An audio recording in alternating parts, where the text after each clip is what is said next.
What if humanity's greatest weakness, division, became its deadliest weapon?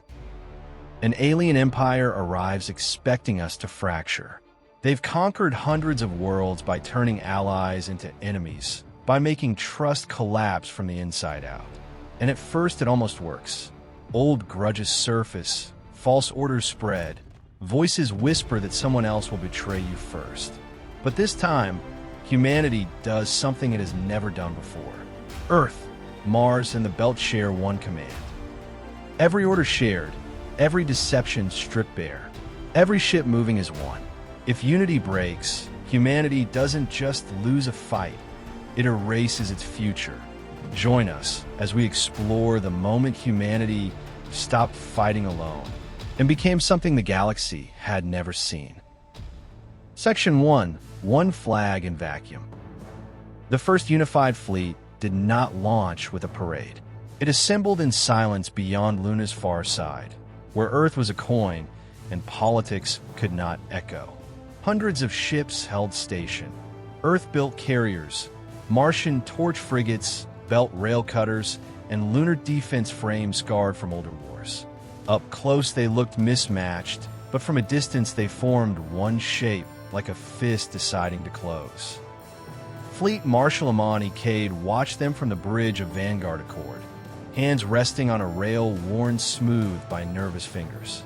Her rank badge was new, but the weight behind it was ancient. Old rivalries, old grievances, old words that had almost broken humanity before. The Accord Council had chosen her because she stayed calm under pressure, and because she understood calm was not peace. Calm was discipline, and discipline had to be shared or it became tyranny.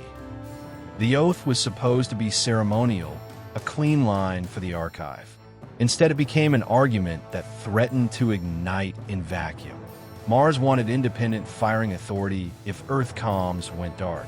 The Belt demanded veto power over any maneuver that endangered habitats. Earth's delegates insisted the fleet could not operate without civilian oversight. Cade let them speak until the room ran out of breath, then said into the shared channel, "If we split command in battle, we die in pieces. One fleet, one authority, one responsibility." Commander Sarah Vale, head of comm security, did not disagree, but she did not smile either. Vale had spent her life hunting lies and data streams, and she knew unity was fragile precisely because it was human. She slid a feed across Cade's console. The first intercepted Karuan's seeding packets, not threats, but tailored doubt in fringe relays. Earth will sacrifice Mars. The Belt will abandon you. Your admiral serves them. Cade stared at the lines until they stopped looking like words and started looking like a weapon. "They haven't fired a shot. They're aiming at trust," she said. Vale answered, "That's how they win. Make you fight your neighbor while their fleet arrives to collect what's left." The bridge went quiet, not from fear, but from recognition. Cade signed a last formation order and felt the swarm settle into the same beat. One clock shared across 100 flags for the first time ever. Outside the hall, thrusters flared in synchrony, and the unified fleet began to drift toward the dark where the sentries had seen something vast turning its course. In the archive, this moment is tagged Unity Deployment 0. In the living system, it was simpler, humanity choosing together to hold here. The first real test came before they cleared the lunar shadow. A distress call appeared on the FleetNet. Perfect codes, a familiar voice, a Belt miner pleading for rescue at impossible coordinates. Vale Systems flagged it as forged within half a second, and the fleet did not break formation to chase a ghost. Cade exhaled once and watched the stars ahead, refusing to blink. Please do press that like button if you have enjoyed this story so far. That would mean a lot to me. Now back to the story. Section 2. The Empire of Fractures. The Karuan Imperium announced itself without a broadcast. A chain of objects slipped past the Kuiper relays and parked in deep space, too far for eyes, close enough for instruments to feel their mass. Their drives left no flame, only a faint bend in star maps. as if the sky had learned to swallow sound.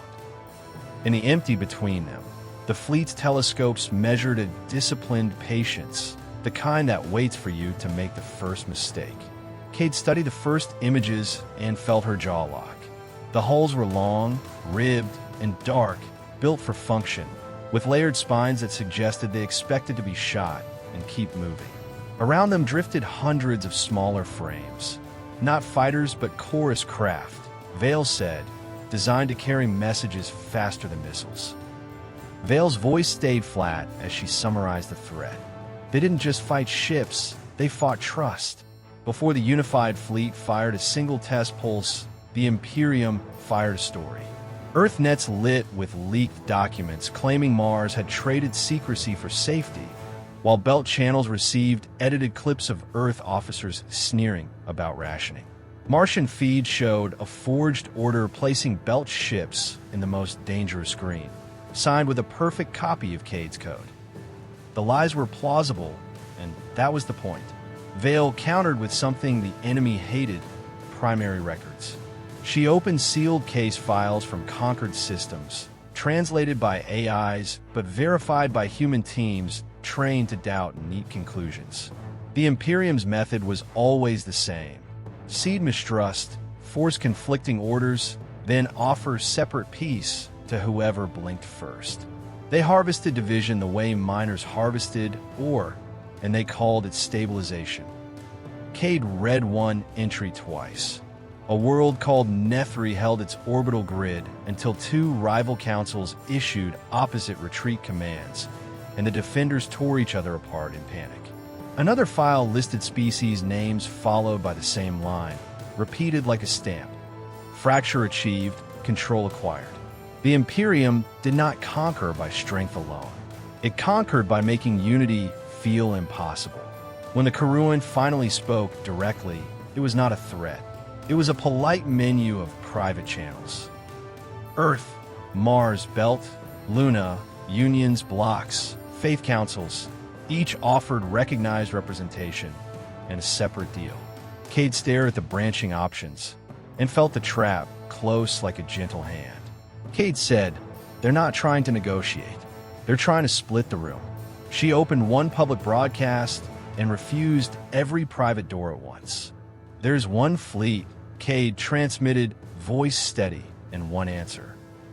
The unified fleet held formation, engines quiet, weapons cold in perfect lockstep, even under pressure now, while the Imperium's constellation remained still beyond the Oort.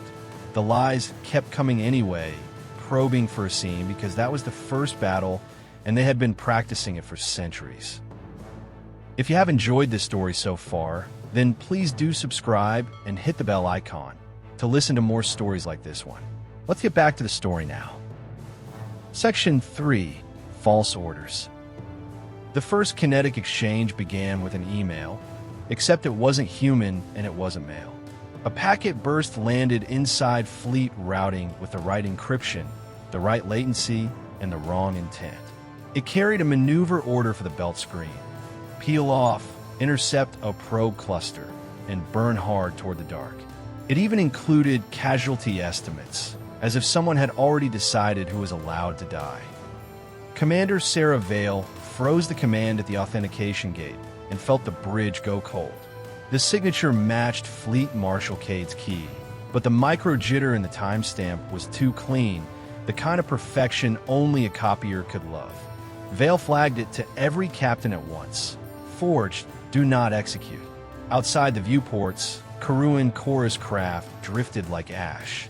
Two belt cutters executed anyway. Their captains didn't disobey out of malice. They obeyed because they'd lived their whole lives being told Earth would sacrifice them first. The cutters rolled out of formation, drives flaring, and the unified fleet's symmetry cracked by a hair. Cade watched the gap open and knew the Imperium had scored without firing a shot. Mars Command demanded recall. An Earth delegate murmured to let them go. Cade refused both, because unity died in either direction. "We hold," she said, "and we bring them back alive." She said on the open channel, so everyone would be forced to hear the promise. Vale launched the only weapon that could reach faster than thrust. Proof. She pushed an audit trail, hash chains, clock drift, routing maps, showing the order had been injected through a spoof Kuiper relay. The cutters hesitated, and that hesitation saved them, because the probe cluster was a snare, micromass lances hidden in cold shadow, tuned to blossom when a ship committed. The first lance fired anyway, slicing empty space where a cutter would have been. Cade ordered a rescue that looked to outsiders like mercy and to the Imperium like weakness. Martian torch frigates slid forward in pairs, bracketing the cutters with overlapping point defense and shared timing locks. Belt ships read the move as respect instead of control, and the cutters turned back, ashamed but intact. The formation sealed again, tighter than before. The Imperium finally fired, annoyed the story had failed. A wave of relativistic flechettes crossed the gap and met the forward screen in intercept flashes.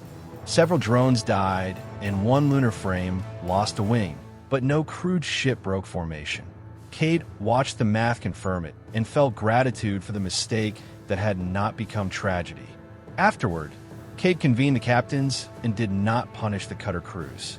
She asked them why they had trusted a false order over the fleet. One captain answered with cracked honesty, "Because I expected you to leave us." Cade nodded, and the room understood the real battlefield wasn't space. It was the space between people, and the Imperium meant to own it for now. Section 4.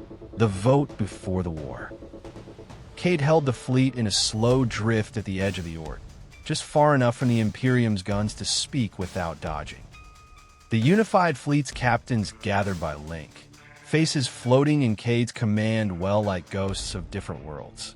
Some wore Earth Navy blues, others Martian red collars, others the patched utilitarian suits of belt crews who didn't trust polished words.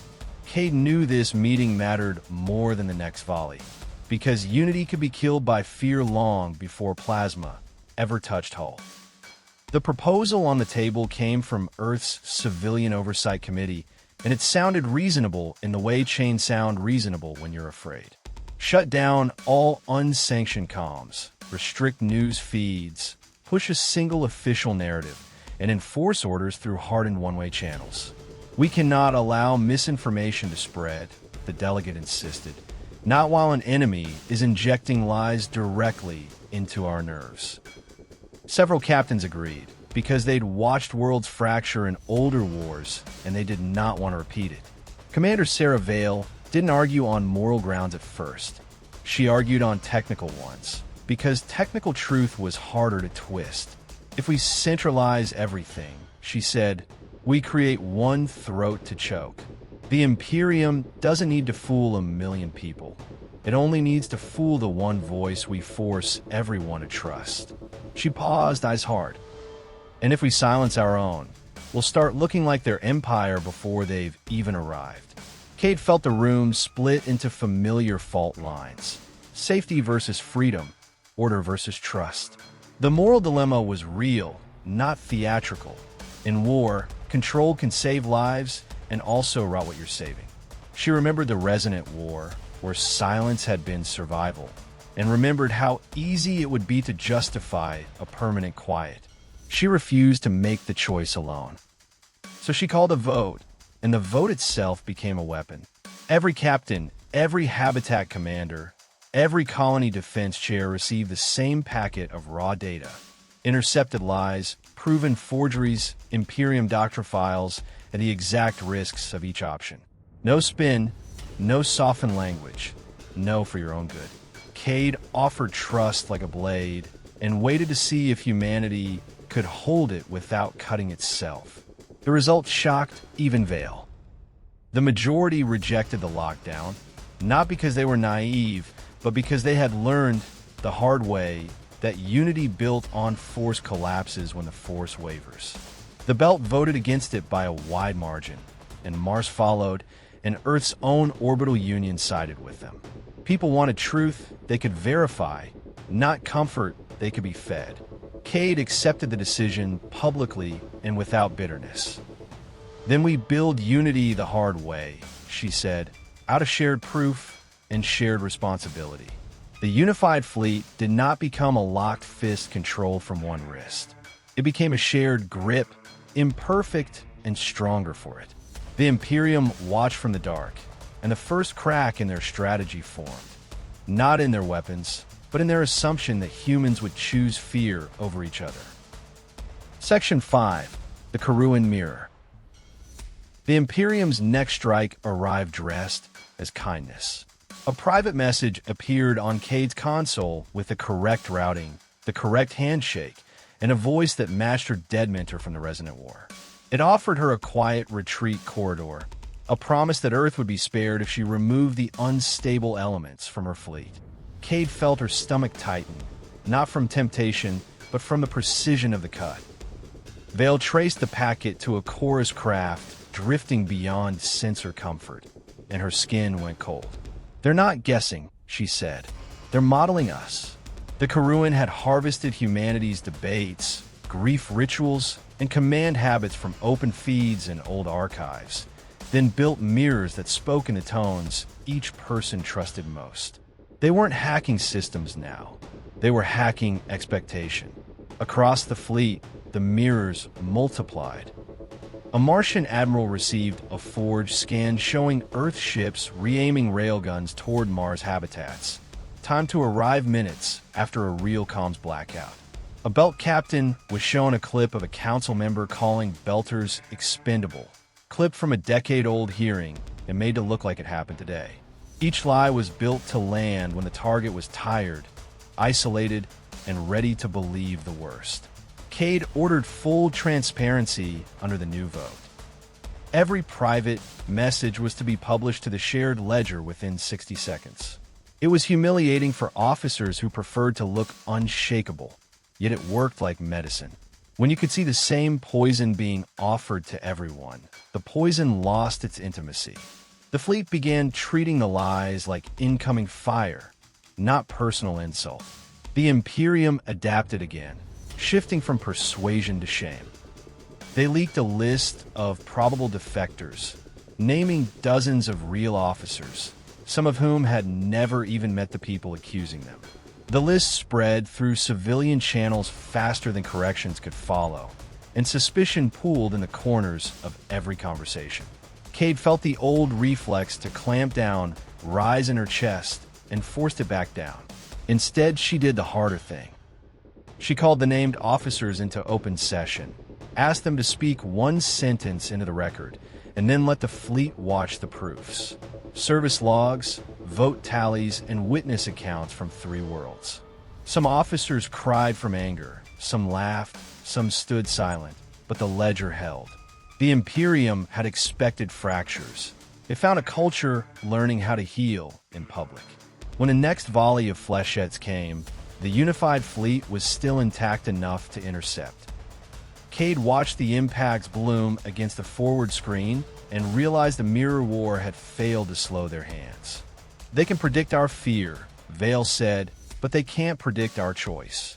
Cade kept her eyes on the dark where the chorus craft drifted and answered, "Then we make choice our weapon and teach the galaxy to follow today now." Section 6. Concord Protocol. The Concord Protocol began as an admission. No single mind, council, or command node could outrun a weapon built from mistrust. Cade and Vale drafted it in plain language, then published every line to the fleet ledger before the ink was dry. It promised 3 things: radical transparency, distributed verification, and shared authority under fire. And it demanded one price. Everyone would be accountable in the open, even when that hurt. Instead of locking down comms, Protocol multiplied them, but with rails and rules. Every order was broadcast with its source chain, timestamp drift, and 2 independent witnesses. 1 human, 1 machine. Every ship carried a truth quorum, a small team trained to challenge orders without being punished for slowing the trigger. The fleet would rather lose seconds to doubt than worlds to a lie. The Imperium tested Concord within hours, flooding the mesh with 100 forged distress calls. Under old doctrine, captains would have peeled off to save their people and left holes the enemy could widen.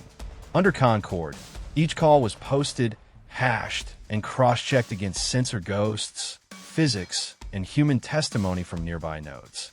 Most calls died in minutes. The few that remained were answered by unmanned drones first, so compassion no longer meant surrender.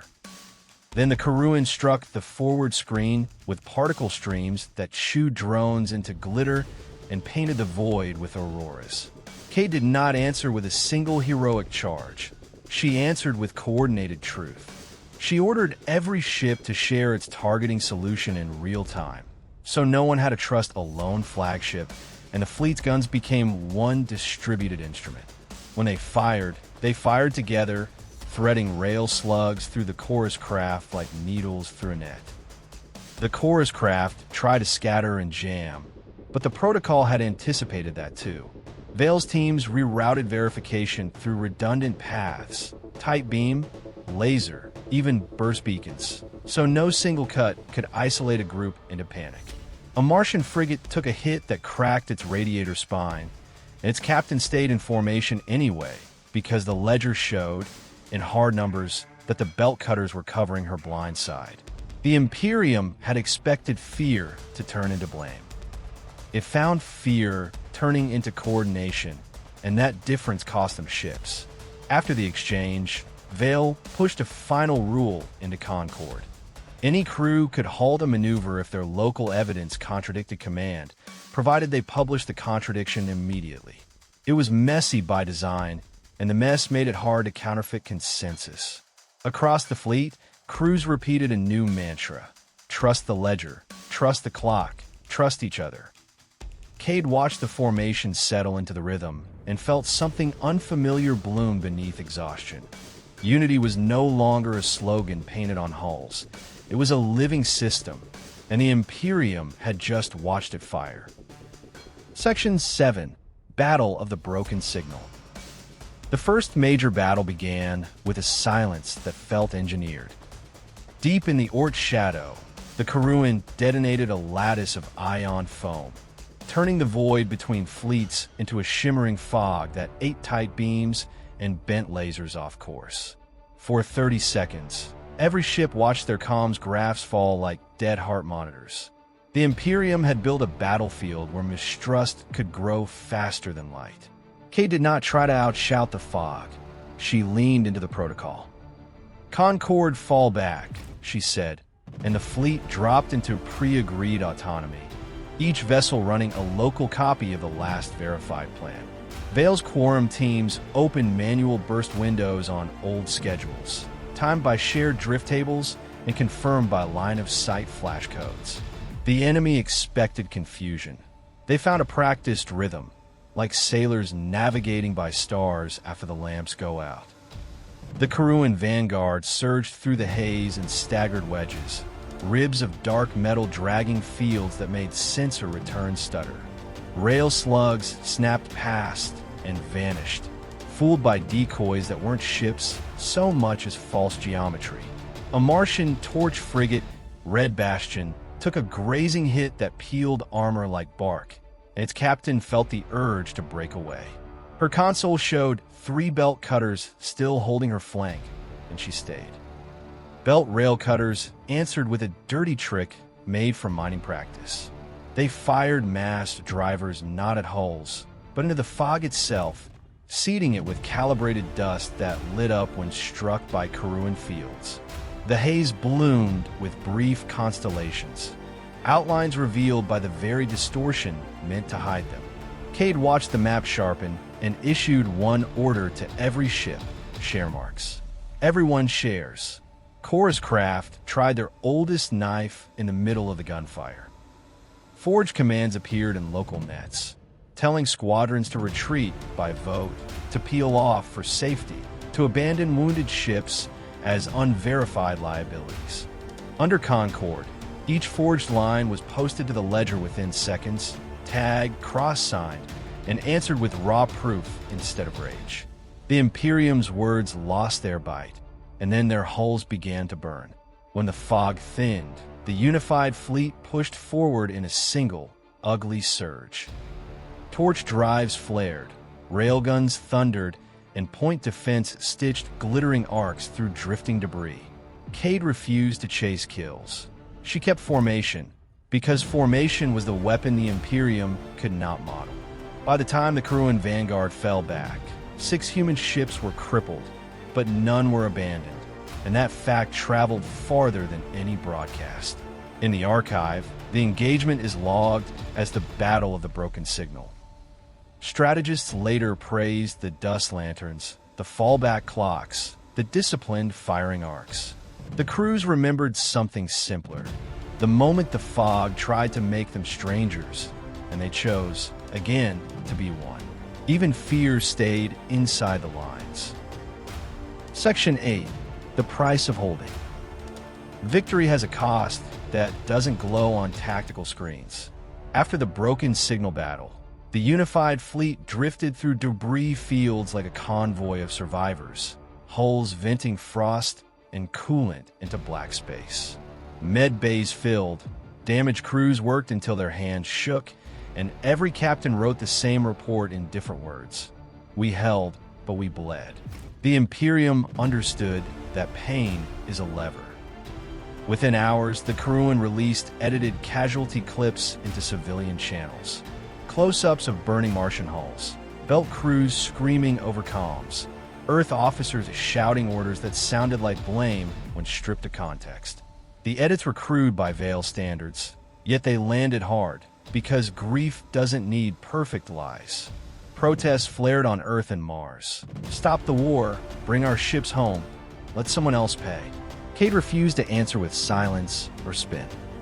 She opened the fleet ledger to the public in real time, including the parts leaders hated, damage estimates, ration projections, the probability curves that said retreat would only delay conquest. If you want to disagree, she transmitted, disagree with the numbers, not with each other. It was risky because transparency invites panic, but it also steals the enemy's favorite shadow. Commander Sarah Vale took the hit personally, even though it wasn't aimed at her alone. She spent 20 hours tracing the leak paths and found something worse than Kruan interference. Human opportunists amplifying the lies for profit and influence. When Vale presented the evidence, some counselors demanded arrests and gag orders. Cade listened, then said, "We don't weld unity shut. We reinforce it." So the fleet made a choice that looked foolish to the Imperium. They paused their advance for one day and executed the Concord Morning, a synchronized broadcast across every world and habitat. No speeches, no slogans, only names read by crews from every faction, and the raw footage of rescue craft turning back in a fire to retrieve strangers. The galaxy had never seen humans mourn as a single organism, and the Kruan's edits suddenly looked small. Still, the fractures tried to reopen in corners. A Mars columnist called the belt deadweight, and a belt union feed called Earth coward rich. Under Concord, both claims were tagged with origin, context, and corrections within minutes, but the hurt remained. Cade ordered mixed crews for repair teams, Earth hands on Martian hulls, belt welders on lunar frames, so trust could be rebuilt with work, not words. That night, in a private channel that wasn't private under Concord, a belt captain thanked the Martian frigate that had covered her during the fog. The Martian captain replied with one line, "Next time, cover us first." Cade watched the exchange and felt the fleet's cohesion tighten, not from pride, but from shared obligation. The price of holding was paid in blood, and humanity was choosing again to pay it together. Section 9. The trap that requires trust. Break time equals 0. 5S/. Cade's plan looked like a surrender on paper, and that was why it might work. The Imperium believed humans would fracture under pressure, so it expected retreat to be real and blame to follow. Cade intended to give them retreat, but only as a stage, a corridor that would lure the Kruan into overextension. The trap would require every faction to accept risk at the same time. without a private guarantee.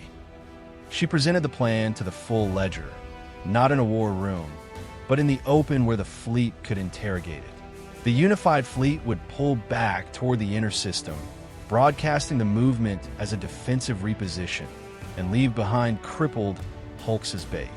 Hidden within those hulks would be coil mines and dust lantern arrays designed to ignite into a false fog, forcing Karuan ships into predictable vectors.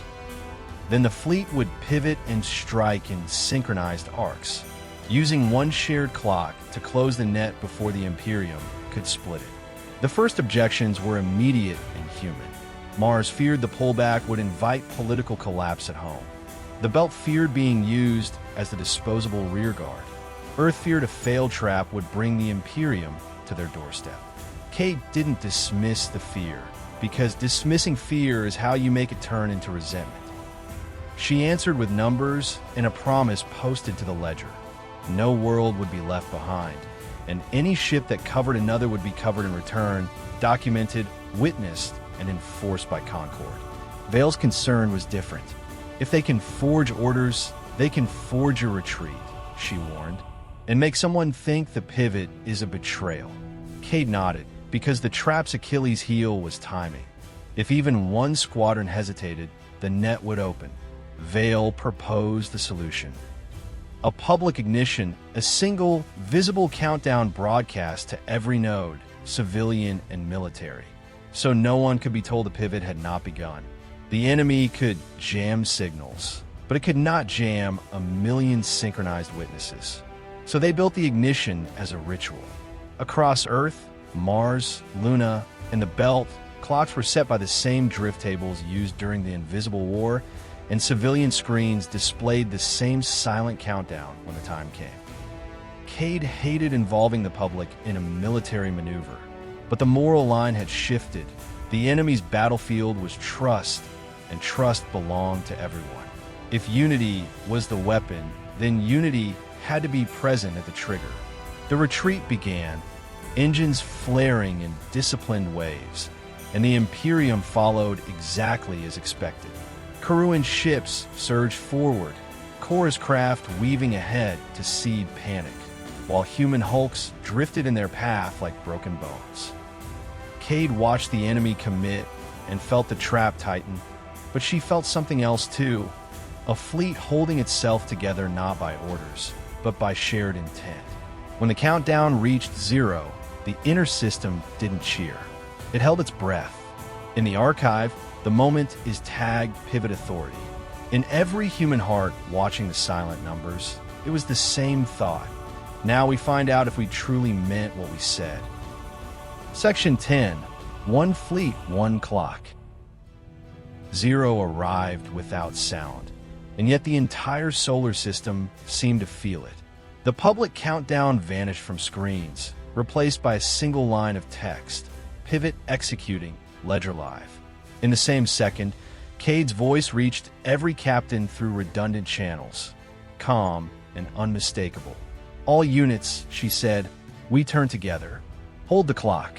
The unified fleet pivoted like a door on a shared hinge. Torch frigates reversed thrust in tight arcs. Carriers rolled to expose broadside rails, and belt cutters flared their dust lanterns into the void ahead. The crippled hulks behind them woke, shedding false debris and igniting coil mines that stitched invisible lines through the enemy's approach. Karuan vanguard ships tried to break, but their formation had committed to a corridor that now had teeth. Chorus craft screamed lies in every band they could touch. Retreat continues. Pivot is forged. Earth abandoned you. Mars is firing first. Under Concord, the lies were tagged and displayed in real time beside the verified pivot telemetry, and the contrast gutted their power. A million civilians watched the fleet turn on the same clock they were watching, and the enemy's words bounced off shared evidence like rain-off armor. The first strike landed as a coordinated human braid.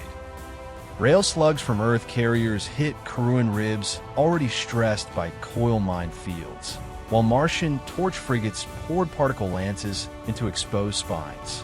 Belt cutters fired mass drivers that didn't kill directly, but seeded the corridor with luminous dust that made Karuan stealth fields betray their own shapes. The Imperium had expected chaos. It got choreography. Cade refused the temptation to chase. She held the fleet's arcs tight because the trap's success depended on denying the Imperium escape lanes. When a lunar defense frame took a direct hit and began to tumble, two belt cutters broke formation briefly to stabilize it, their move recorded and witnessed by quorums on 3 ships. No one accused them of desertion, because the ledger showed the truth before suspicion could form. In the middle of the battle, humanity made room for loyalty. Veil systems screamed warnings as the Imperium attempted its last fracture, a forged kill order aimed at the Martian line. Time to look like Cade had chosen to sacrifice Mars to save Earth. Veil caught it, published it, and then did something the Karuan did not predict. She routed the evidence directly to Mars' civilian screens in raw form, trusting the public to see the lie with their own eyes. That trust became the shield. Mars did not riot. Mars watched the ledger and held. As the corridor collapsed under human fire, Karuan ships began to scatter, their discipline cracking. The Imperium's technology was still superior in raw output, but strategy depended on turning unity into noise. Instead, unity had become a targeting solution, a morale system, and a timing lock. Cade watched the enemy retreat vectors light up and knew, with a fierce clarity, that the trap had worked for the simplest reason of all. Humans had turned at zero together. One fleet, one clock, one decision. Section 11, where the Imperium shatters. The Karuan Imperium tried to salvage victory by reverting to what always worked. Isolate, pressure, offer deals. Kor's craft peeled away from the collapsing corridor and flung private channel invitations into every relay they could reach, promising protected autonomy to any faction that broke from the fleet now. The offers were generous, almost reasonable, and the timing was perfect, landing right as human casualties spiked in smoke-filled calms. The Imperium believed exhaustion would make humans selfish again. Cade answered by denying them privacy. She ordered every incoming offer published automatically to the ledger, with origin paths and intense scoring displayed beside it. The offers went live on screens across Earth, Mars, and belt habitats before anyone could even consider accepting them in secret. A strange thing happened when the Imperium's temptations were dragged into daylight. They stopped looking like mercy and started looking like a bribe. On the tactical side, Veil initiated the final lock. The dust lantern arrays, still glowing faintly in the corridor, fed live outlines of Karuan hulls into the fleet's shared targeting mesh, and every ship contributed to a single prediction model. The model wasn't perfect, but it didn't need to be, because the enemy was losing the one advantage that mattered: confusion. When the unified fleet fired again, it did not fire as separate squadrons. It fired like one organism tightening its grip. The Imperium's vanguard broke, and with it the myth that had conquered hundreds of species. Karuan ships began colliding with each other as their retreat vectors conflicted, not from incompetence, but from a command doctrine that could not handle mutual trust. Their empire was built on hierarchy and controlled narratives. They had never needed to coordinate equals, only subordinates. Under pressure, their own structure became friction, and friction became failure. Cade watched a Karuan flagship attempt to jump burn through a mined lane and tear itself open on a coil line that had been placed hours earlier. The explosion was silent and enormous, a bloom of plasma and shredded ribs that drifted like a dying crown. Around it, chorus crafts scattered, their message beams turning frantic, not persuasive. For the first time, the enemy sounded afraid. A final transmission reached the public ledger, not an offer, not a threat, but a statement from the Imperium's command corps. It is not possible to hold this many voices. You will break. The words were less a prophecy than a confession. because they revealed what the Karun could not understand. They could imagine unity as obedience. They could not imagine unity as choice. Kay did not reply with triumph. She replied with a fact, shared to all nodes. "We already broke," she said. "We broke into pieces long ago. What you're seeing now is us choosing to be whole." The unified fleet held formation as the Imperium withdrew beyond the Ord, leaving wreckage and abandoned chorus craft behind. In the archive, this is marked as Imperium Retreat Alpha. In the living system, it felt like something quieter and heavier, the moment a bully realized the trick had failed. Section 12. The First Unified Fleet. The first celebration did not happen on Earth. It happened in the cold lanes between worlds, where damaged crews finished their last weld and finally let their hands stop shaking.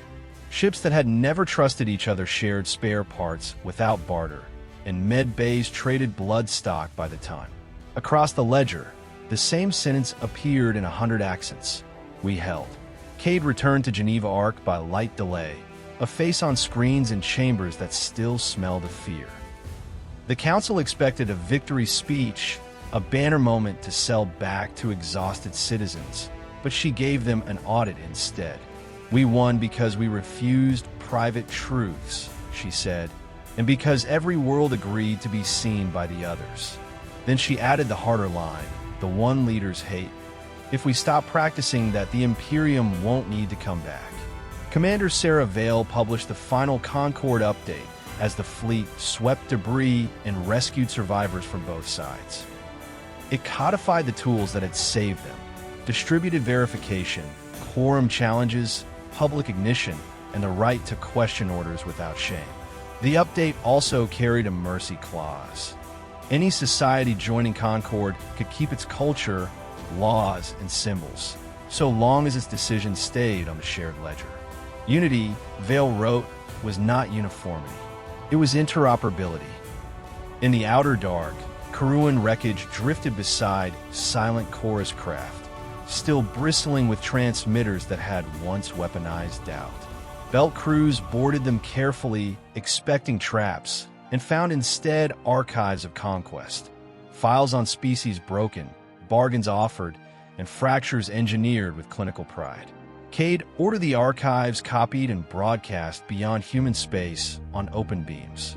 "Let the galaxy see the method," she thought, "so the method loses its shadow."